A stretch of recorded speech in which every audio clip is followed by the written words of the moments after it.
So chapter 4, motion in 2 and 3 dimensions. The thing to remember about this chapter is that 2D motion and 3D motion are really just doing 2 or 3 one-dimensional motion problems. We already have these 4 equations of constant acceleration motion that we use for 1D motion. We just need to apply them twice to get 2D. Now your book, I think, gets a little more confusing than it needs to when it starts discussing these 2 points. So we have a coordinate system, we have an x-axis, and we have a y-axis, and it discusses 2 points, a point P1 and a point P2. And to get to these between these 2 points, you have to change your position, so you do a displacement dx, and you do a displacement dy. And your book goes into lots of details to get to a very simple result, that the velocity in the x direction is going to be equal to the change in the x direction, dx, divided by the change in time. We already know this. We know the definition of velocity. It turns out the velocity in the y direction is going to be very similar, except it's the change in position in the y direction, dy, divided by the change in time.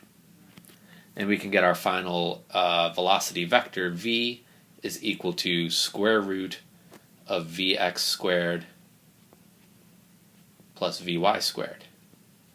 And we can do a similar process. Your book goes into more detail than it needs to about how to find the acceleration. Acceleration in the x direction is equal to the change in velocity in just the x direction divided by the change in time. And the acceleration in the y direction is equal to the change in velocity in the y direction divided by the change in time, with the final acceleration vector equal to the square root of ax squared plus ay squared. And the thing to note here is we're separating out directions. We have things happening in the x direction and things happening in the y direction. And it turns out a very useful property of motion in 2 and 3 dimensions is that we can separate these. We can always separate the x from the y. The x direction is separate from the y direction. Now, before we get too involved into separating out this x and y motion, we have a subtle little aside to make regarding the acceleration and its definition as being equal to the change in velocity over the change in time. Let's say we have something going at a constant speed. That means that the velocity magnitude isn't changing. But if it's changing direction, then that means we have an acceleration. This is described in example 1, where we have a car, I believe. We have a car, and it's on a road, and it's taking a turn. Here's my road, here's my car, and I'm driving along at a constant velocity. But there's something important that's happening here that has to do with this little arrow. I am changing my direction the whole way that I'm keeping my constant speed around this curve. Since my direction is changing, my velocity is changing, and I have an acceleration. This will become important later on in the chapter. To review this and make sure you understand it, look at example 1 and check up number 4.1, numbers 1 through 3. Okay, getting back to the key points of this chapter, separating motion into x and y, or potentially z direction if we have a 3-dimensional case. We can generalize all of our vectors that we know about. We can generalize position vector. Here I'm going to describe it as an r, is going to be equal to something happening, some magnitude in the x direction times I hat, plus some magnitude in the y direction, so that's going to be j hat, plus some magnitude in the z direction, that's going to be called k hat. We can do this with velocity. We can generalize our velocity vector to work in 3 dimensions. We have some vx in the I hat direction, plus some vy in the j hat direction, plus some vz in the k hat direction. And finally, we can do this with acceleration. Acceleration is going to be equal to acceleration in the x direction the I hat plus acceleration y in the j hat plus acceleration z in the k hat. And we have general vectors for all possible dimensions. And the really nice thing that we're going to be able to do, we're going to be able to separate these vectors and only operate on things that happen in each direction. So I direction is going to be separate from the j direction, is going to be separate from the k direction. It means we might have to do multiple steps to a problem, but the approach is going to be exactly the same as we've done in the previous chapters. So what we're going to do a lot of in this chapter is solving projectile motion. This is the prototypical example of motion in 2 dimensions. What we have with projectiles is I have maybe a ball, and I'm going to throw it in the air. And it's going to move in an arc-like path, reach the top of its path, and then come falling back down in this specific shape. This shape is called a parabola. This type of motion is happening in 2 dimensions. If I draw my coordinate system, I can see that I have some motion in the x direction and I have some motion up in the y direction. To solve this problem seems like it would be very difficult, but we can actually solve it all with 1D motion, 1D equations. All I have to do is separate out what's going on in the x direction and what is going on in the y direction. And I do that with the kinematic equations. So I will write down in the x direction, what is my change in position? My change in position, change in x, I can solve with an equation equal to 1/2 v initial in the x direction plus v final in the x direction times delta t. I have another different equation I can use to find the change in position in the x direction. It's going to be equal to the initial velocity in the x direction times delta t plus 1/2 times ax, the acceleration in the x direction, times delta t squared. So what you'll notice is I'm just writing down the kinematic equations that we already know, that we've already been tested on. Vx, the final velocity in the x direction, is the initial velocity in the x direction plus the acceleration in the x direction times delta t. And finally, I can do the acceleration in the x direction times the change in x is equal to 1/2 times the final velocity in the x direction squared minus the initial velocity in the x direction squared. And I can repeat these equations, same exact equations, for the y direction. Except instead of delta x, I'll just plug in a delta y is equal to 1/2 the initial velocity in the y direction plus the final velocity in the y direction times delta t, and so on and so forth. So your book likes to present projectile motion and give you a lot of equations to memorize. I'm going to use a slightly different approach. I'm going to use what I call the 2-column approach to doing projectile motion equations. You don't really have to memorize anything new. It's all based on equations we already know. And to show you this approach, I'm going to go with an example that your book lists, example number 7, which is on page number 109. Page 109. And in this example, we have this guy standing here. He's an Olympic discus thrower, and he's going to take his discus and he's going to throw it up into the air, and he's going to throw it at an angle. He throws it at an angle given in the problem of 45 degrees, and we know that this is going to follow a path. If we've done our reading, we know that this path is something called a parabola. This is the path that a projectile follows. It's kind of an arc. So our projectile is going to go up and reach some top point, and I'm going to go ahead and I'm going to label that top point. Label the top. And then our projectile comes back down and lands. Something to note is this kind of projectile is actually symmetric. The path up is going to be very similar, almost exactly the same as the path down. So the time that it takes to go up to the top is equal to the time that it takes for the projectile to land back on the ground. We need to pick a coordinate system, so we're going to draw on our coordinate system here.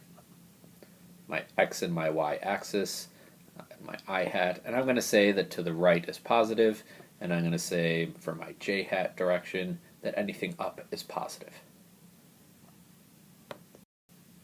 The final piece of information that we're given in this problem is that this initial velocity, the velocity that I throw the discus with, is equal to 26 meters per second. And we are asked to find a few things. We are asked to find the maximum height. I need to find the height. We are asked to find the range. So we're asked to find how far the projectile goes, and we're asked to find what is the time of the flight. So how long is the projectile in the air? So if I want to write out what these things are, I want to get a clearer picture of what's going on in this problem. Here's my ground. I'm asked to find the height. The height is how high up this thing goes. I have a height. So that's the change in position in the y direction, really. That's how high it goes. So I'm going to call that change in y. I'm asked to find the range, how far in the x direction this goes. So I'm going to draw in my range.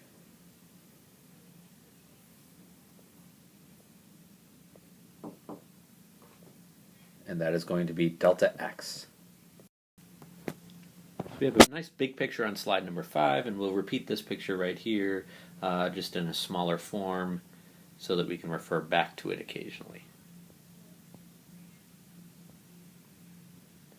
Little guy standing here throws his discus, and it has an arc-like path. And we know that this angle that it arcs with is 45 degrees. And we know this velocity that it leaves with is 26 meters per second. And we know we reach a top of our path. It travels some range, delta x, and some height, delta y. And the key to solving these kinds of projectile problems is to recognize that the x and y are separate. X and y are separate. All the motion in the x direction depends only on what's happening in the x direction, and all the motion in the y direction depends only on the y direction. So I like to do a two-column approach where I separate things out into x direction and the y direction.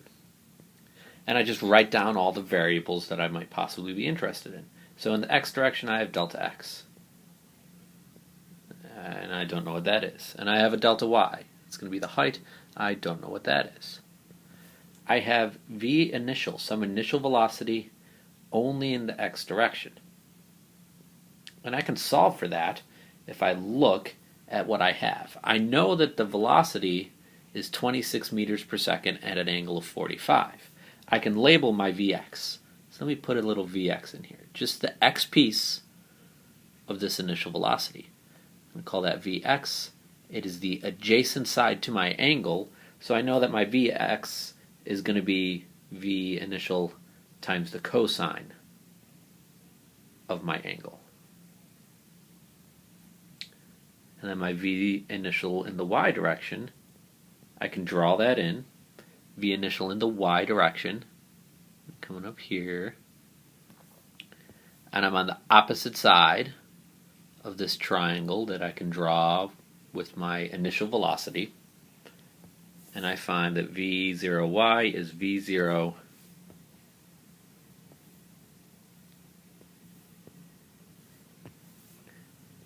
V0 times sine of theta. You can plug in your numbers, and you can find V0x is going to be equal to our initial 26 meters per second times cosine of 45 is equal to 18.4 meters per second. You can plug in your numbers for the y direction as well in the same way, and you will find the y direction is also 18.4 meters per second for an initial velocity. For the final velocity in the x direction, is equal to what? Something that always confused me when I was a student was the final velocity is when I hit the ground right here. So that should, in my mind, be 0. But in physics problems, what we're talking about is not the velocity after you stopped. It's the velocity right before you hit the ground. So I'm still traveling at some velocity, and in this case, I don't know what the final velocity in the x direction is. Let's fix that.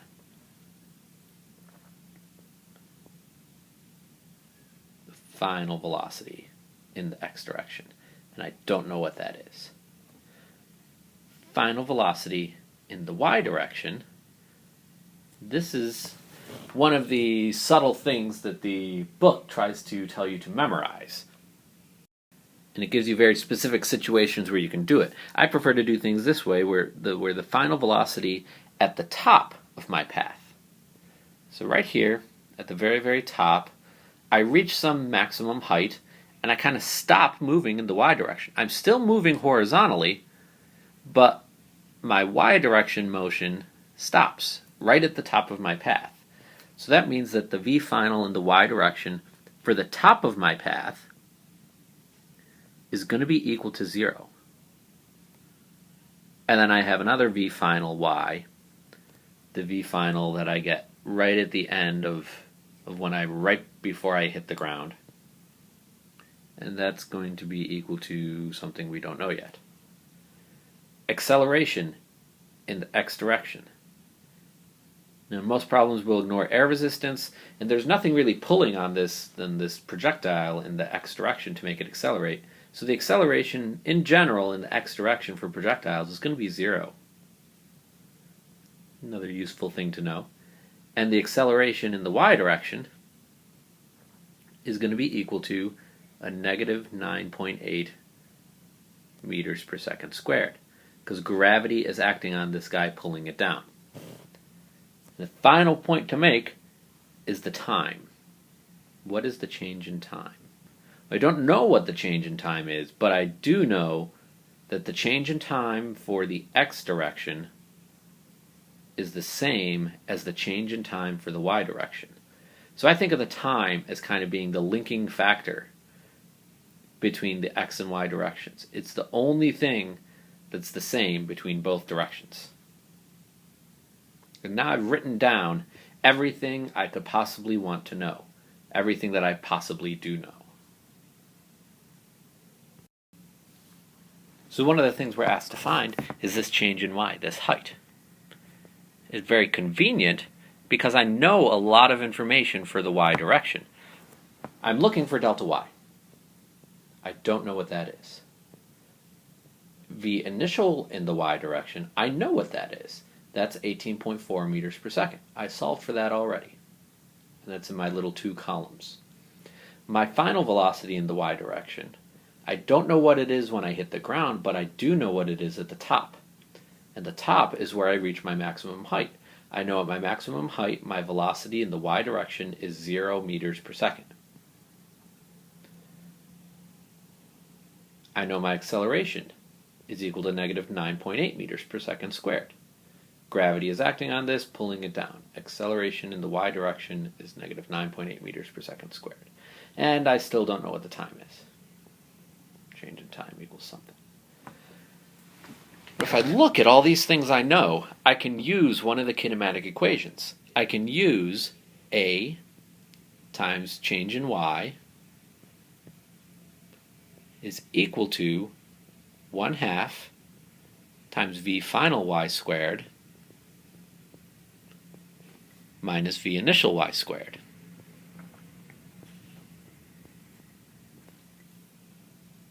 I solve this for change in y, so I divide both sides by a, and I get my equation, change in y, the height that I'm looking for is equal to 1/2 times the final velocity in the y direction squared minus the initial velocity in the y direction squared all divided by the acceleration. And now I can just plug and chug all my numbers. Change in y equals 1/2. The final velocity in the y direction squared is 0 minus the initial velocity, 18.4 meters per second. And I square that. And then divide everything through by negative 9.8 meters per second squared.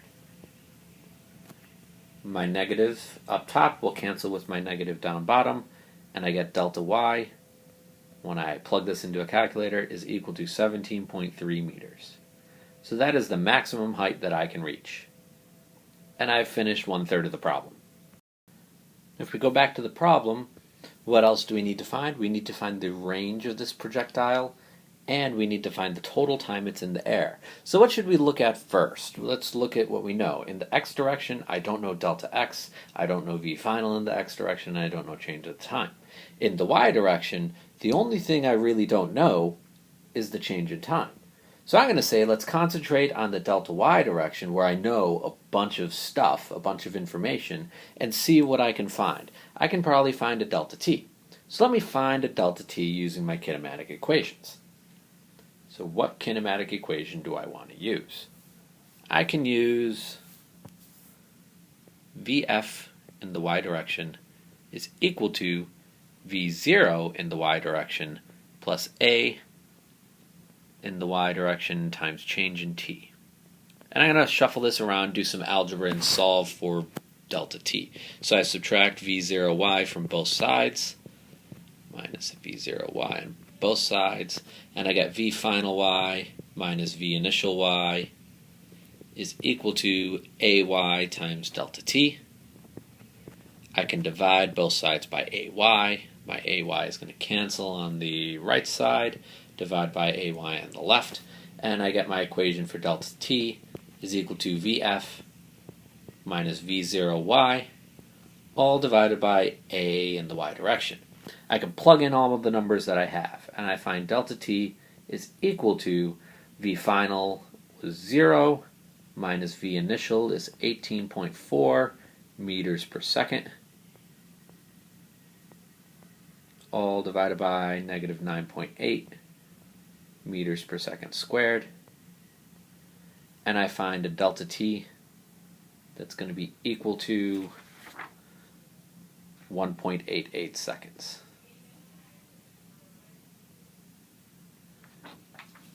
And what we need to do, we need to think about what this delta t actually is. I'm using the final velocity for the top. So this is finding the amount of time it takes my projectile to go up to the very top of its path. It's not accounting for the time that it takes for it to fall back down. But, as I mentioned earlier, this is a symmetric problem. The left side of the path is the exact same as the right side of the path. So the total time that this projectile is in the air, total time is equal to 2 times the time to go up. It takes 1.8 seconds to get up to the top, and then another 1.88 seconds to fall back down. So the total time that I'm interested in here, the real delta t I want to use, is going to be 3.76, which is 2 times 1.88. So I just found my change in time, another quantity that I'm asked to find. And I can plug this in my x direction. So now I know in the x direction my change in t is equal to 3.76 seconds. So let's take stock of what we know and what we need to know. In the x direction, I'm looking for the range. I'm looking for delta x. I know V0x is 18.4 meters per second, just taking stock again of what I know. And I've known this from the very beginning. V final in the x direction, I don't know what that is. A is equal to 0, but I now know delta t is equal to 3.76 seconds. I used the y direction, which I knew a lot more about, to figure out what this change in time was. In general, the change in time is going to be the link between the x and y direction. link between x and y. So I can look at my kinematic equations now, and I can find one that will let me solve for what I'm looking for. I have delta x equals v0x delta t plus 1/2 times a delta t squared. And now I can just plug and chug in all my numbers. Delta x equals 18.4 meters per second times change in time is 3.76 seconds plus 1/2 times the acceleration, which is 0, times 3.76 seconds. That's going to be squared. The 0 cancels everything out, and I find my delta x is 18.4 times 3.76, which gives me 69.2 meters.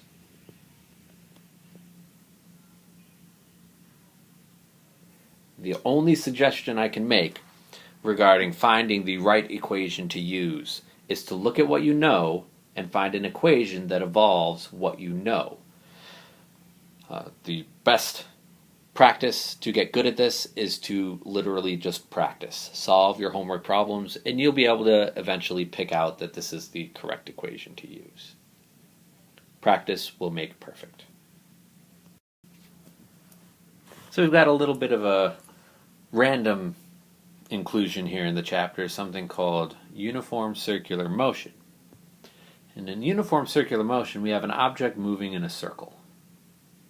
So I can pick the velocity out at this point on the circle, and the velocity is tangent to the circle at that point, so my velocity is going up. Maybe call that v3. I can pick another point over here, my velocity, it can be the same exact magnitude velocity, but it's going off at kind of this angle. Call that v2. I can have a velocity up here. Along the circle, I draw a tangent to that circle. Maybe my velocity is going in that direction, v1. Now the magnitudes of all these velocities, v1 is equal to the magnitude of v2. My speed, the magnitude of the velocity, is not changing as I'm going around in this circle. Magnitudes are all equal.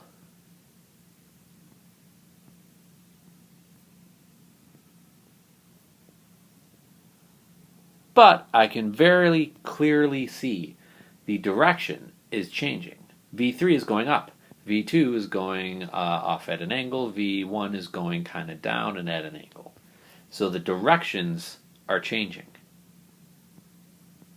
And if direction changes, that means the velocity is technically changing.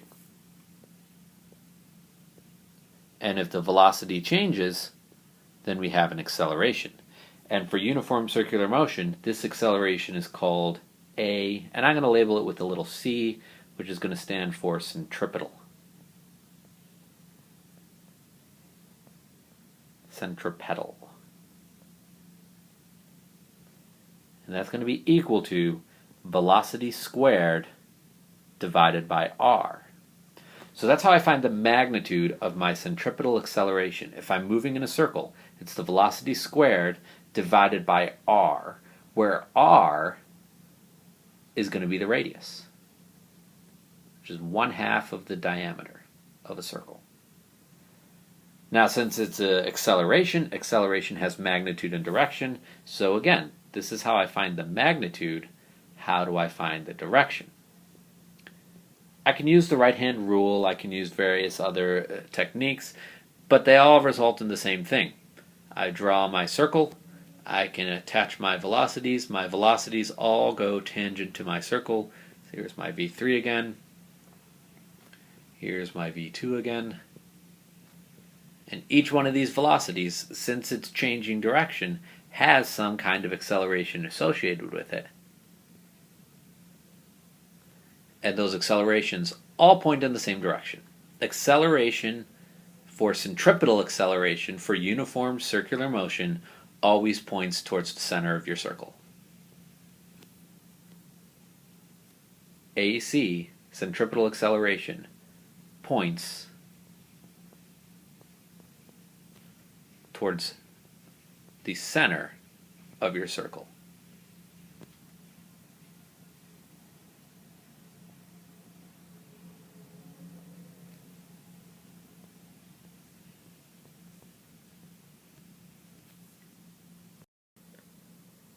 The final part of Chapter 4 discusses how motion is all relative, and it does this by talking about reference frames. So we have two different reference frames. We have one reference frame that's at rest, and we have a second reference frame that's moving. In your book, the example is the reference frame at rest is the shore, reference frame that's moving is a ship. And then we also have another third object. We have this boat that's moving relative to our moving reference frame, which is also moving relative to our rest reference frame. So we have multiple different things moving, and they're all moving relative to each other. The book uses this to derive the concept of Galilean velocity addition. It's a specific way to add velocities.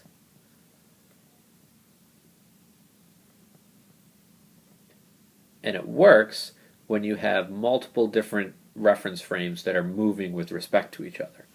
And they present this equation: v is equal to v prime plus a capital V 0. Your book does a pretty good job describing this equation and deriving it for you. What it doesn't do such a good job of is defining what all these variables are. So this first velocity is the velocity of your object relative to your rest frame. So it's the object in the rest frame. Object in the rest frame. Our v prime is the velocity of the object relative to our second frame of reference in the moving frame.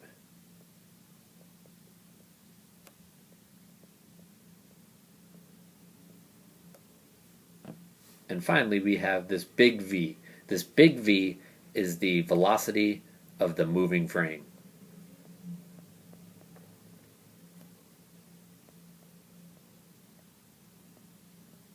So again, remember, big V is the actual frame, V prime is the object relative to the moving frame, and V is the object relative to the rest frame.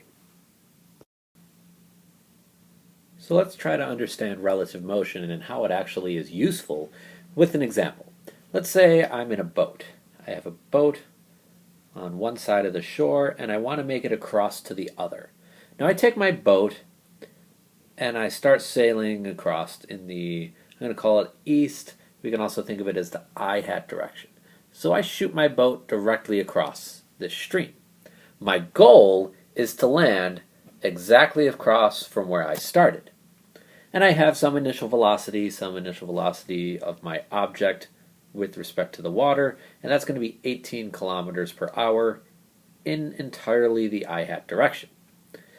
Now this water has some flow. It's a moving reference frame. It has some speed associated with it. So when I send my boat across, it's subjected to this current. This current is going to make my boat change directions. I think we can all see that the boat isn't going to go directly across. It's going to end up moving slightly at a slanted path. This current is going to drag my boat up, and I'm going to land way up here, far away from where I intended to. Because of this stream of water, this current, let's call it the Gulf Stream, and we'll say the current is about 4.8 kilometers per hour in the J-hat direction. So let's trace out what my resultant velocity actually ends up being. I end up with this velocity vector. This velocity vector is going to be a combination of my boat velocity mixed in with my current velocity, which drags me up. And I can write out a vector that represents this velocity. This v is going to be equal to the speed of my boat across the water, 18 kilometers per hour. And that's going to be in the I-hat direction, plus the speed that the current exerts on my boat, 4.8 kilometers per hour. And that's going to be in the j-hat direction. So now I have my final vector. This is the resultant velocity that I have, and I can see that it looks very, very similar to an equation I already know. If I plug in that my Gulf Stream is the speed of my moving reference frame, and with our previous equation, our equation for Galilean addition, this was a big V with a little zero next to it. And for my object with respect to the water, this had a very specific label. An object with respect to the moving reference frame was V prime. And if we recall what the equation was for Galilean velocity addition, V is equal to V prime plus V0, which is the exact same equation that we just found without having to know the equation for Galilean velocity addition. We just kind of intuitively did the equation, because I think this example makes a lot of sense. We can tell that the boat tries to sail directly across, but the current drags it upstream, and it ends up landing higher up than it otherwise would have. So we have our Galilean velocity addition that gave us our velocity resultant vector is 18 kilometers per hour in the I-hat direction. That's the velocity of the boat. We'll label this V prime, plus the velocity of the current that's dragging us up and results in us landing a little bit higher, a little bit off from our goal, and we'll call that V0. Now, to figure out what this resultant velocity magnitude is, I can see that I have a right triangle here. So I can take the x component squared plus the y component squared to give me the square of my velocity. So I use Pythagorean theorem to find my velocity is going to be equal to the square root of the x component squared, here is 18, plus the y component squared, here is 4.8, and I take that square root. And I find my velocity is equal to 18.6 kilometers per hour. But I'm not done yet, because velocity is a vector. This is only the magnitude, so I need to find what the direction of this is. I can do that by labeling my angle. Here's my angle. I can see that I want to use the tangent of this angle is going to be the opposite side, V0, over the adjacent side, V prime. I can plug in my numbers and find theta is equal to the arctangent, or the inverse tangent, of V0, which is 4.8, divided by V prime, which is 18. And I find a theta equal to 15 degrees. So think about this problem, think about this relative motion example, and consider the following challenge question. Where do I aim the boat if I want to end up directly across from where I started? Think about that, use the book, see if you can figure out the answer, and we'll discuss this in class.